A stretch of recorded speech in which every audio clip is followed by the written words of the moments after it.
नमस्कार दोस्तों, Vivekananda coaching classes कठवाना में मैं किशन चौधरी आप सभी का हार्दिक अभिनंदन करता हूं।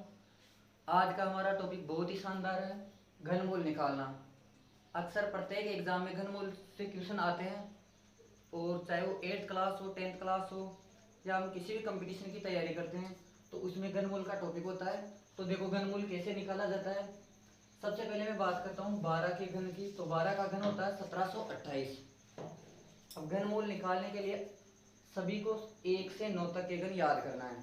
1 का घन 1, 2 का घन 8, 3 का घन 27, 4 का 64, 5 का 125, 6 का 216, 7 का 343, 8 का 512 और 7 का 729। ये 1 से 9 तक तो आप लोगों को याद करना है। और मैं आप लोगों को सिखाऊंगा आज 1 से 99 तक के घन निकालना, वो भी मात्र 20-25 सेकंड में। तो देखो शुरू करते हैं हम। और शुरू करने से पहले आप सभी टाइम काउंट करना। अगर हम अभाज्य गुणनखंड की विधि से निकालते हैं घनमूल तो कैसे निकाला जाता है वो देखो, और उसमें कितना समय लगता है, और जो हमारा शॉर्ट तरीका आज का उसमें कितना समय लगता है, दोनों में तुलना करो, कैसा बेस्ट लगेगा आप लोगों को वो देखना। तो देखो सबसे पहले बात करें हम घन की, तो घन कैसे प्राप्त किया जाता है। जैसे मान लो किसी भी संख्या का घन निकाला जाता है तो उस संख्या को सेम से 3 बार गुणा किया जाता है। जैसे मान लो मैं कहूँ 8 का घन प्राप्त करना है तो 8 का क्यूब बताओ, तो 8 की पावर 3 है, मतलब 8 को 3 बार लिखना है। 8 इंटू 8 इंटू 8, 8 को 8 से गुणा किया तो 64 इंटू 8, और 64 और 8 को इंटू किया तो 512। तो 8 का घन कितना हो गया 512। ये तो हो गया घन निकालने का तरीका। और इसके अलावा घन निकालने का और कोई दूसरा तरीका भी नहीं है। किसी भी संख्या का अगर आप लोगों को घन प्राप्त करना है तो उस संख्या को सेम से 3 बार गुणा करो। जैसे 8 का घन निकालना तो 8 को 3 बार गुणा करो। 12 का घन निकालना है तो 12 इंटू 12 इंटू 12, 12 को 3 बार गुणा करो। अब बात करते हैं घनमूल निकालने की।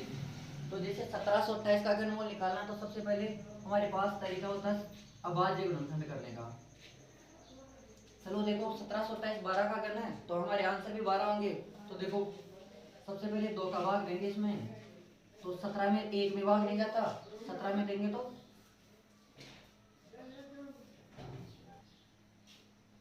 देखो 2 का भाग 1 में देंगे, 1 में भाग नहीं जाता, अब भाग देंगे 17 में।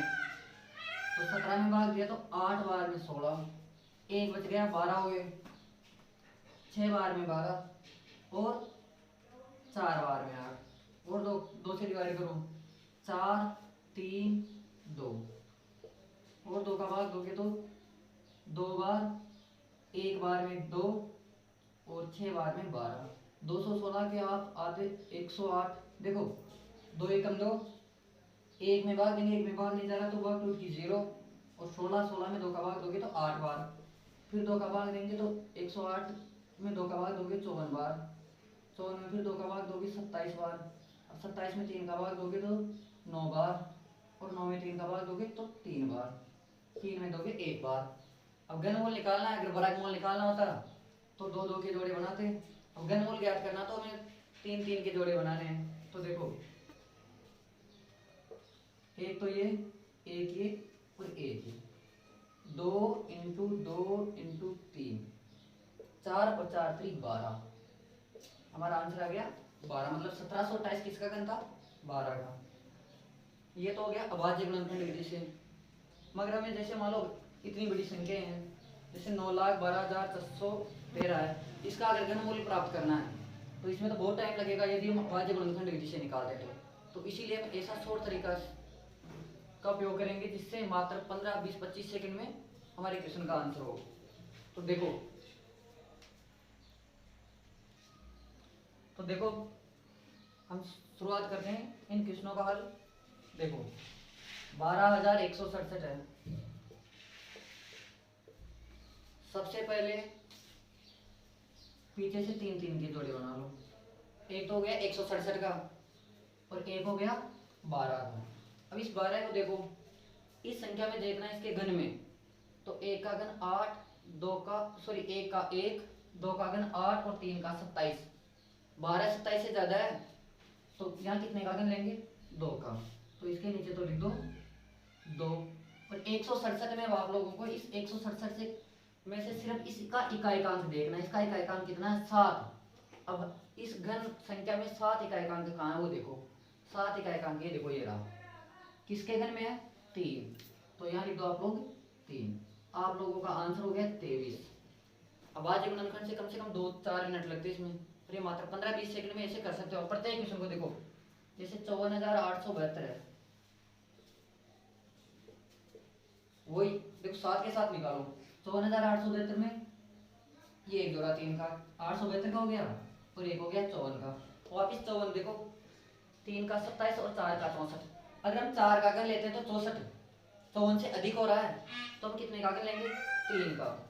तो इसके नीचे लिख देंगे 3, और यहाँ हमारा इकाएकांक क्या है? 2। देखो 2 कहाँ पर है? ये रहा। किसके घन में 2? 8। तो ये 8 हमारा आंसर हो गया 38 इसका। चलो देखो आगे।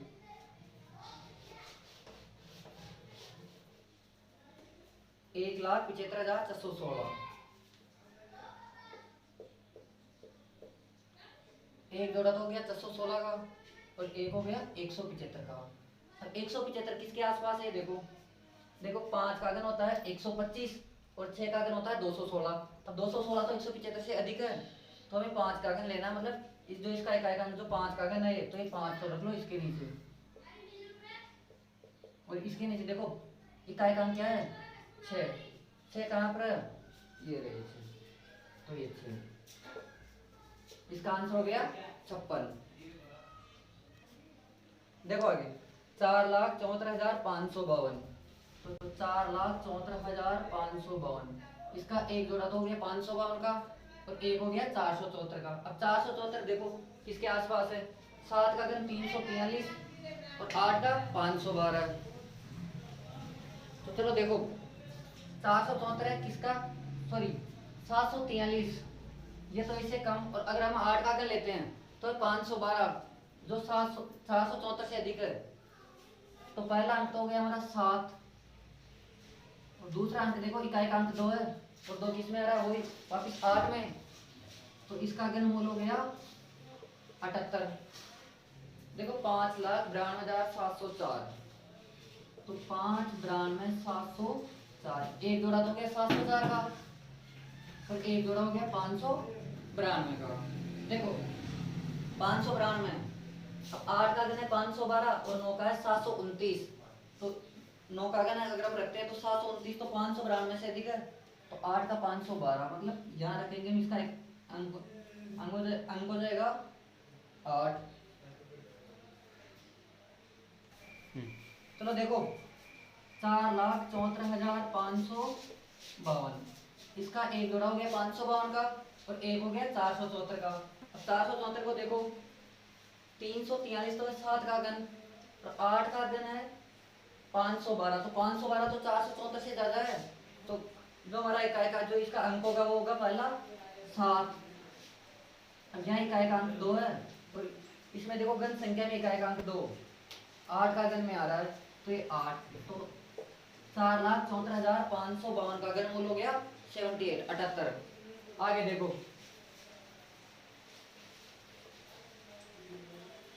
5,92,704, एक जोड़ा हो गया हमारे पास 704 का, और एक जोड़ा हो गया हमारे पास 592 का। तो देखो 592, देखो 7 का घन 343, 8 का घन 512, और 9 का घन होता है 729। अब 729 तो 592 से अधिक है, हम कर लेंगे 8 का 512, कम है इससे 592 से, तो इसके नीचे तो लिख दो 8। इकाएकांक 4, देखो इकाएकांक 4 किस में आ रहा है? 4 के घन में आ रहा है इकाएकांक 4, तो ये अंक हो गया हमारा 4। तो 5,92,704 का घनमूल हो गया 84। लास्ट देखो 9,92,413,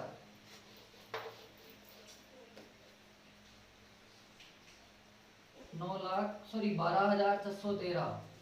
तो देखो 9,12,613 में 613 का एक जोड़ा दो, और दूसरा हो गया 912 का। अब देखो यहाँ तो 912 और यहाँ 713। 8 का घन कितना होता है? 512। 7 का सॉरी 9 का 729, हमारे पास है 912। अगर हम यहाँ नीचे 10 का घन लिखते हैं तो होता है 1000। तो 10 का घन तो हम लिख नहीं सकते क्योंकि 1000 ज्यादा है, तो लिखेंगे कितना? 729। किसका घन है? 9 का। तो इसके नीचे तो लिखेंगे 9, फिर इकाई अंक 3, किस में आ रहा है इकाई अंक 3, 7 में, तो इसका आंसर हो गया 97, 97 आंसर। और याद रखना 2 अंकों की सबसे बड़ी अभाज्य संख्या होती है वो 97 होती है। अब अभाज्य संख्या में आप लोग अगर इसका अभाज्य गुणनखंड करोगे जैसे 9,12,613 का, तो इस संख्या को देखते देखते मतलब 97 तक आते आते कम से कम आप लोग 15 मिनट बेकार कर दोगे। और इस ट्रिक से सिर्फ मात्रा 15 या 20 सेकंड में प्रत्येक क्वेश्चन को मतलब 1 से लेकर 99 तक के घन निकाल सकते हो। इससे ज़्यादा आप लोगों से पूछे भी नहीं जाते। घन निकालना है तो उस संख्या को स्वयं से 3 बार गुणा करो। तो हमारा जो घनमूल का जो टॉपिक था वो यही समाप्त करते हैं। आप लोगों को ये वीडियो कैसा लगा इसके बारे में अपनी राय जरूर देना। अगर अच्छा लगे तो सभी दोस्तों के साथ शेयर जरूर करें।